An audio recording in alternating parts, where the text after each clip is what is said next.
Hey guys, it's Christy and welcome back to my channel. Thank you so much for joining me. Today we're going to be doing a 2-day wear test of the Dior Forever Skin Glow Foundation. So before we get into it, I hope you'll consider subscribing to my channel before you leave. Give this video a thumbs up if you enjoy, and let's get into it. Okay, so I have worn this foundation a couple of times already, and I'm still not 100% sure of my thoughts. So I thought a dedicated 2-day wear test was necessary. So today won't be the longest one. Today might be about 8 hours, and then tomorrow should be a longer day.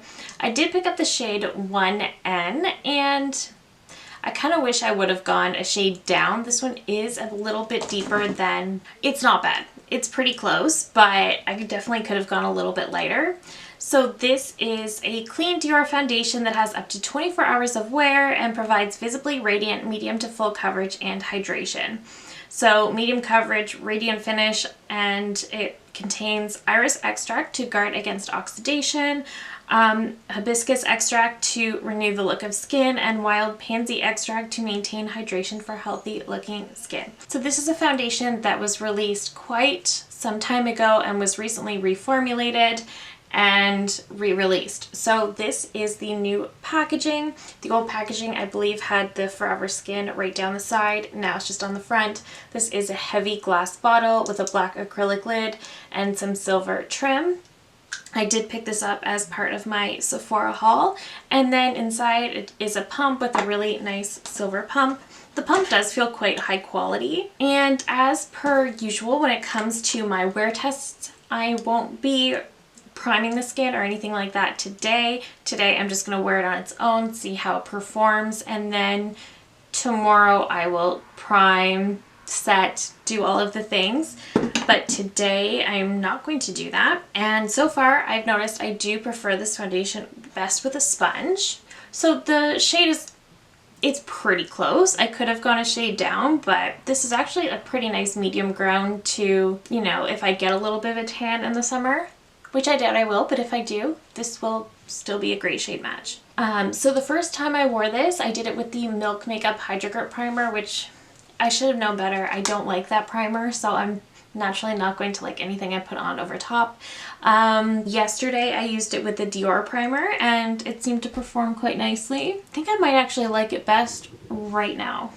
I definitely do prefer a more glowier foundation. I do have dry skin, so matte foundations do tend to be far too matte for me, and this has definitely been the year of complexion for makeup brands. They're all seem to be releasing new foundations, all typically glowy foundations, but we're getting a lot of foundations.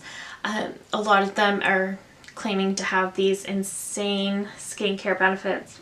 I don't know how much stock I put in that, but this one isn't one that was recently released, but it's one I've had my eye on, so I wanted to pick it up, and then I just felt it made sense to do a wear test. It blended it quite quickly. Might just add a little bit more to my chin area. I noticed yesterday I had to add some more to my chin, and it did look a little bit heavy and cakey. So I'm just going to be watching out for that as well. I've heard very good things about the matte foundation in this line, but again, I'm very skeptical of a matte foundation on myself. Yeah, again, the foundation just looks really heavy on my chin. I don't know why. And it's definitely, I did this yesterday too when I used the Dior primer. It's definitely giving me, I just feel like it's really enhancing my texture right in here. So I don't like that the most. I like the finish of it though. I do love the radiance that it gives to the skin. I think that's really pretty. Just adding a little bit more to my cheeks where I need a little extra coverage. Okay, let me pop off camera, finish the rest of my makeup, and I will be back to start the wear test. Okay guys, so the rest of the makeup is on, and I'm about to start the wear test. So far I'm really liking how the foundation is looking. It definitely gives such a luminosity to the skin. I probably shouldn't have gone as crazy with highlight as I did because I really didn't need to. It was already really giving the high points of my face a beautiful sheen, but I don't know, my hands just wouldn't stop going into the makeup. However, the finish it leaves on my skin is really nice. I did have to powder down the perimeters of my face and the T-zone, especially my chin, because when I eat, that's the first thing to wear off. But I really just had to powder it down because it definitely was a bit more of a tacky formula. So I will say that I just cannot stand when my foundation feels tacky. So overall, I'm liking the finish. This is definitely one that I do tend to like a little bit more as it has some time to sit on the skin. Initially it's fine, but I don't love it, and then as it sits on the skin for a little while, I start to like it more. So that's also something I've noticed about this foundation. But those are my thoughts right now. Let's get into the wear test and see how it works out today. Hey guys, so we are now at the end of our first day wear test, and I have some thoughts. So we put in a solid 8 hours on this one. And this is one that I didn't love immediately, and then as it kind of set on the skin, as I was finishing the rest of my makeup, I started to like it a little bit more. I noticed it was very, very glowy. Kind of still feel like it really enhances my pores right around here. I do feel like I've lost a lot of the product off my face. I think that I'm hoping it's going to do a lot better tomorrow with the primer. One thing I noticed that I really don't like is that it is really sticking to a dry patch right in here. This is really not nice to look at. Yeah, it looks really, really bad. And around here, this side's not so bad, but I can kind of see where it's worn off. Like I can kind of see the foundation here, and then it's kind of patching off a little bit. Those are things that I'm noticing. They might not be super noticeable if we were face to face, although I think you would definitely notice this because it's also really pooling in around my nose area. So not a fan today. I am excited to test this out tomorrow, see how I feel tomorrow. I'm hoping for a better day because I'm not loving this, and this is a really, really expensive foundation so far, and I really expected it to be a little bit more like the NARS. They're both very glowy, hydrating foundations, both medium coverage, but the NARS, the way the NARS wears off is so natural and healthy, and it never clings to dry patches, and it maintains its luminosity throughout the day. I still see a little bit of this luminosity, but for the most part, like, I don't know what's going on here. I feel like it's patched off, so I'm not loving that. So we'll try it again tomorrow with a primer, and hopefully we resolve some of the issues. Good morning, guys, and welcome to day 2 of our wear test. So I actually just primed with my e.l.f. Poreless Putty Primer. I just thought it might help with my concerns with the foundation really enhancing these areas. So I think that primer is helping a little bit. I still don't love the shade. I don't understand how one of the lightest shades is too deep. I do think that primer helped lay down the product. It is looking nicer. I can still see a little bit of texture, but I mean, that's kind of normal. Okay, so I think I am liking this foundation quite a bit more today than I have the last couple days. It definitely is working very well with the e.l.f. Poreless Putty Primer, so that's a positive sign. I just find it strange that the fact that I'm having such a hard time figuring out my opinion on this one kind of tells me that it's not going to be a favorite. I mean, with the NARS foundation, I knew right away I loved it. The Makeup Forever, I knew by the end of the first day that I liked it. This is 4 days of wear, and I'm having trouble figuring out my opinion. So I really don't think it's going to be a favorite, but it's definitely looking way nicer today. Let me pop off camera, finish my makeup, and I will be right back. Alright guys, so the rest of the makeup is on. I just went in with my Kosas Cloud Set to set everything down. I used my Catrice Prime and Fine Fixing Spray, and everything seems to be looking really, really good. I think this foundation really did play quite nicely with the e.l.f. primer. And one big thing that I realized I really didn't like about this foundation yesterday was the wear time. So if the primer, powder, and setting spray can kind of fix that, that will definitely help it redeem itself. I also want to make sure that it does not cling to dry patches in the weird way that it did yesterday. So that's something to note, but overall, this looks quite a bit nicer than it did yesterday. I'm feeling pretty good about it. So let's just get into our wear test, and I will check in with you guys at the end of the day. Alright guys, so we are now at the very end of our 2-day wear test, and I'm still not sure how I feel.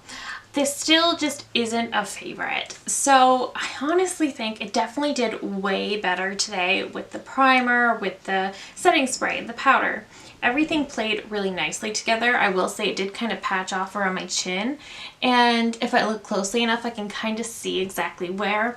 My chin is kind of a given since, you know, I've eaten and that's the first place you wipe. So yeah, so my chin doesn't look very good. I really don't like the shade of this. So like for one neutral, I do still feel like this pulls a little bit warm, and which is just kind of weird to me, and it's 1N. It should not be too dark for my skin. It does say it's not supposed to oxidize, but I think it does just a little bit. It did keep my skin looking pretty radiant and glowy, which I like, but overall, I mean, for an 8-hour wear test like I did yesterday, it wasn't that great.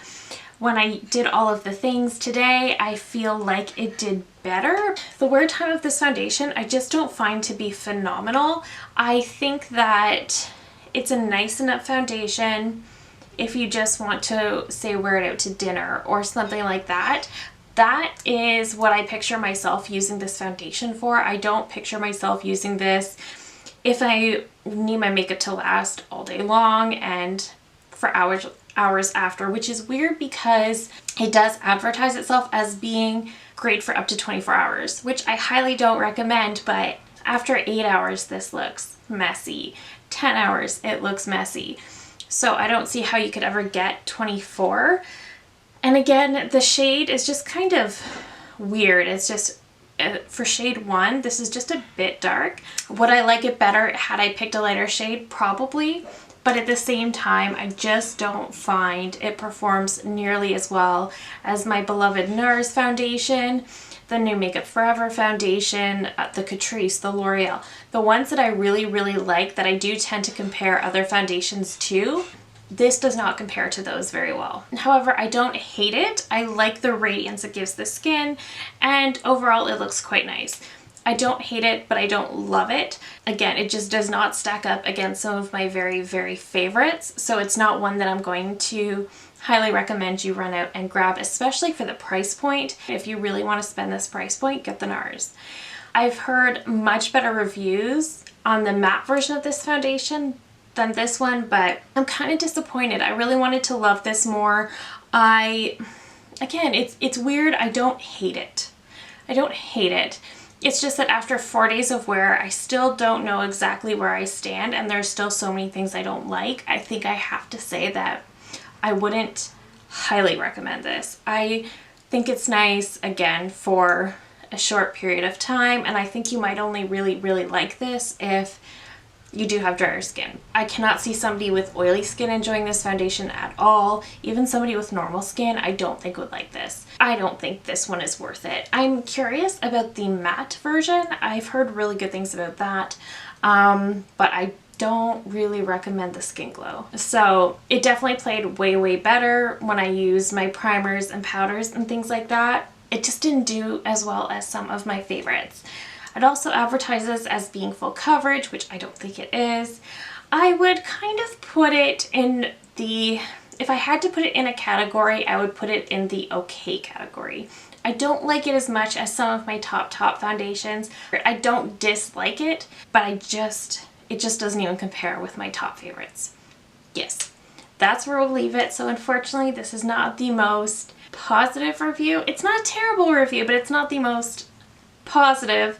I just think for this price point, I don't know, I shouldn't struggle so much, that's all. And I just think there's better out there. I do, whether it be at the same price point or at the drugstore, I just think there's better. So unfortunately, this is just not my favorite. I'll definitely be able to use it up. I will continue to use it. But again, unfortunately, it's just not a favorite of mine. I can see myself trying this one again to use it a lot more in the summer months. Maybe the shade will work a little bit better. So it won't look quite so obvious when it starts to wear off, but overall, not a favorite, not a hate it, but definitely not a favorite. So it's kind of sitting there right there in the middle for me, which means I do not recommend it. But yeah, I guess I just don't recommend it. But that is it for me today. I hope this video was helpful. I'm sorry this wasn't a more positive review, but that is just my thoughts on the Dior Forever Skin Glow Foundation. So I hope this video was helpful. If you're new here, I hope you'll consider subscribing before you go. I do upload at least 3 new videos every single week. And that's it for me today. Thank you again so very much for watching, and I will see you in my next one. Bye!